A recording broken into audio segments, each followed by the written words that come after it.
نحمدہ و نصلی علی رسولہ الکریم بسم اللہ الرحمن الرحیم۔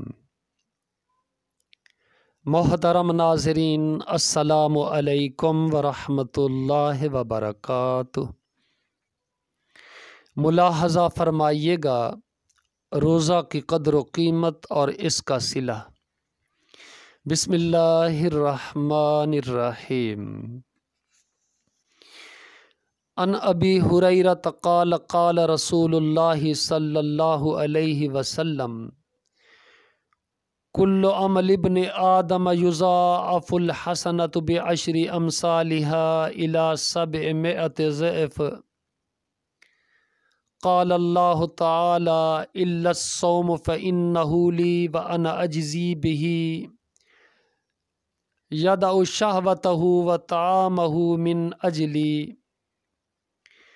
للصائم فرحتان فرحۃ عند فطرہ وفرحۃ عند لقاء ربہ ولخلوف فم الصائم اطیب عند اللہ من ریح المسک والصیام جنہ وَإِذَا كَانَ يَوْمُ الصَّوْمِ أَحَدِكُمْ فَلَا يَرْفَثْ وَلَا يَصْخَبْ فَإِنْ صَابَهُ أَحَدٌ أَوْ قَاتَلَهُ فَلْيَقُلْ إِنِّي امْرَؤٌ صَائِمٌ۔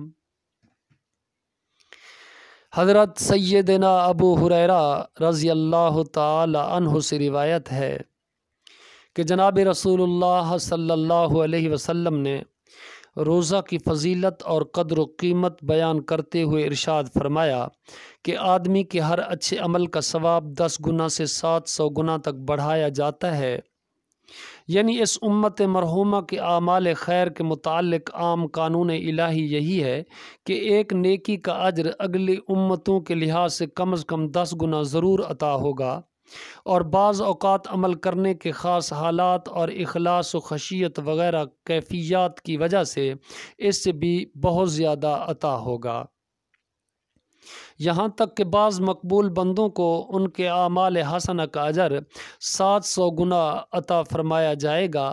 تو رسول اللہ صلی اللہ علیہ وسلم نے اللہ تعالیٰ کے اس عام قانون رحمت کا ذکر فرمایا، مگر اللہ تعالیٰ کا ارشاد ہے کہ روزہ اس عام قانون سے مستثنی اور بالا تر ہے۔ وہ بندہ کی طرف سے خاص میرے لیے ایک تحفہ ہے، اور میں ہی جس طرح چاہوں گا اس کا اجر و ثواب دوں گا۔ میرا بندہ میری رضا کے واسطے اپنی خواہش نفس اور اپنا کھانا پینا چھوڑ دیتا ہے، پس میں خود ہی اپنی مرضی کے مطابق اس کی اس قربانی اور نفس کشی کا صلہ دوں گا۔ روزہ دار کے لیے 2 مسرتیں ہیں، ایک افطار کے وقت اور دوسری اپنے مالک و مولا کی بارگاہ میں حضوری اور شرف باریابی کے وقت، اور قسم ہے کہ روزہ دار کے منہ کی بو اللہ کے نزدیک مشک کی خوشبو سے بھی بہتر ہے۔ یعنی انسانوں کے لیے مشک کی خوشبو جتنی اچھی اور جتنی پیاری ہے، اللہ کے ہاں روزہ دار کے منہ کی بو اس سے بھی اچھی ہے۔ اور روزہ دنیا میں شیطان و نفس کے حملوں سے بچاؤ کے لیے اور آخرت میں آتش و دوزخ سے حفاظت کے لیے ڈھال ہے۔ اور جب تم میں سے کسی کا روزہ ہو تو چاہیے کہ وہ بےہودہ اور فحش باتیں نہ بکے، شور و شغب نہ کرے، اور اگر کوئی دوسرا اس سے گالی گلوچ یا جھگڑا ٹنٹا کرے تو کہہ دے کہ میں روزہ دار ہوں۔ محترم ناظرین،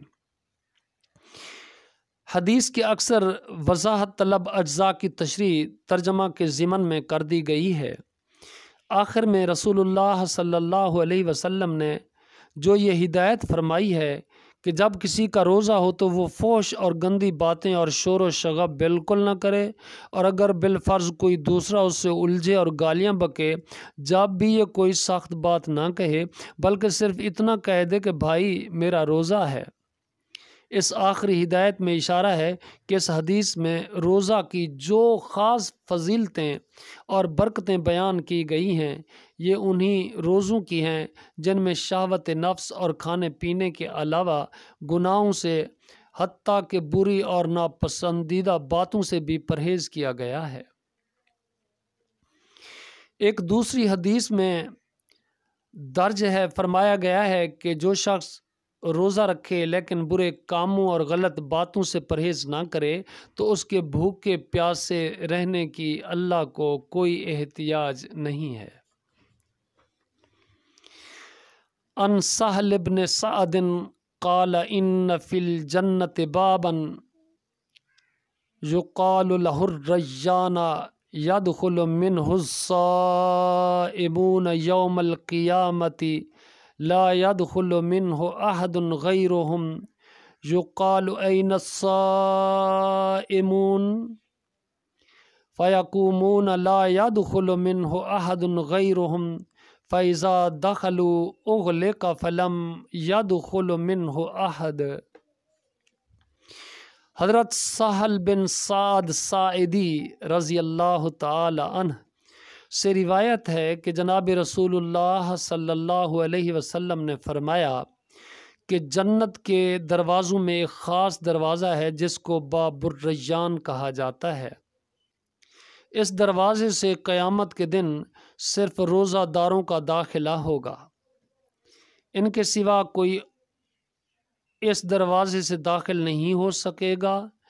اس دن پکارا جائے کہ کدھر ہیں وہ بندے جو اللہ کے لیے روزے رکھا کرتے تھے اور بھوک اور پیاس کی تکلیف اٹھایا کرتے تھے؟ وہ اس پکار پر چل پڑیں گے، اس کے سوا کسی اور کا اس دروازے سے داخلہ نہیں ہو سکے گا۔ جب وہ روزہ دار اس دروازے سے جنت میں پہنچ جائیں گے تو یہ دروازہ بند کر دیا جائے گا، پھر کسی کا اس سے داخلہ نہیں ہو سکے گا۔ محترم ناظرین، روزہ میں جس تکلیف کا احساس سب سے زیادہ ہوتا ہے اور جو روزہ دار کی سب سے بڑی قربانی ہے وہ اس کا پیاسا رہنا ہے، اس لیے اس کو جو صلہ اور انعام دیا جائے گا اس میں سب سے زیادہ نمایاں اور غالب پہلو سیرابی کا ہونا چاہیے۔ اسی مناسبت سے جنت میں روزہ داروں کے داخلہ کے لیے جو مخصوص دروازہ مقرر کیا گیا ہے اس کی خاطر صرف سیرابی و شادابی ہے۔ ریان کے لغوی معنی ہیں پورا سیراب۔ یہ بھرپور سیرابی تو اس دروازہ کی صفت ہے جس سے روزہ داروں کا داخلہ ہوگا۔ آگے جنت میں پہنچ کر جو کچھ اللہ تعالیٰ کے انعامات ان پر ہوں گے ان کا علم تو بس اس اللہ تعالیٰ کو ہی ہے جس کا ارشاد ہے الصوم لی وانا اجزی بہی، بندہ کا روزہ بس میرے لیے ہے اور میں خود ہی اس کا صلہ دوں گا۔ ان ابی امامۃ قال قلت یا رسول اللہ مرنی بامر ینفعنی اللہ بہ قال علیک بالصوم فانہ لا مثل لہ۔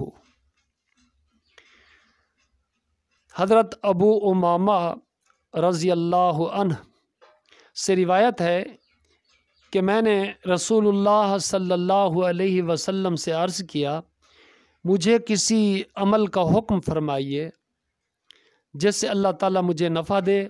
آپ صلی اللہ علیہ وسلم نے ارشاد فرمایا روزہ رکھا کرو، اس کی مثل کوئی بھی عمل نہیں ہے۔ نماز، روزہ، صدقہ، حج اور خلق اللہ کی خدمت وغیرہ اعمال صالحہ میں یہ بات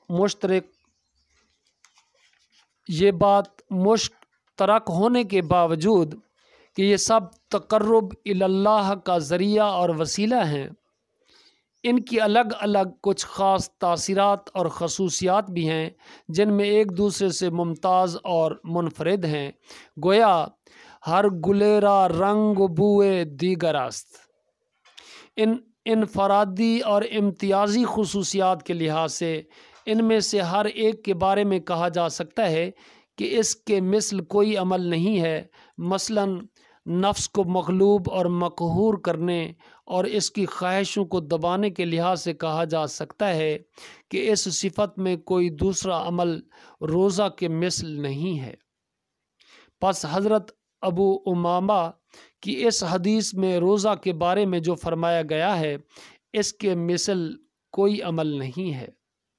اس کی حقیقت یہی سمجھنی چاہیے، نیز ملحوظ رہنا چاہیے کہ ابو امامہ رضی اللہ تعالی عنہ کے خاص حالات میں ان کے لیے زیادہ نفع مند روزہ ہی تھا۔ اس لیے رسول اللہ صلی اللہ علیہ وسلم نے ان کو اسی کی ہدایت فرمائی، اور اسی حدیث کی بعض روایات میں ہے کہ ابو امامہ رضی اللہ تعالی عنہ نے یہ جواب پانے کے بعد دوبارہ اور سے بارہ بھی عرض کیا، مجھے کسی عمل کا حکم فرمائیے جس کو میں کیا کروں؟ تو دونوں دفعہ آپ صلی اللہ علیہ وسلم نے روزہ ہی کی ہدایت فرمائی اور ارشاد فرمایا، پس روزہ رکھا کرو، اس کے مثل کوئی دوسرا عمل نہیں ہے، یعنی تمہارے خاص حالات میں تم کو اسی سے زیادہ نفع ہوگا۔ السلام علیکم ورحمۃ اللہ وبرکاتہ۔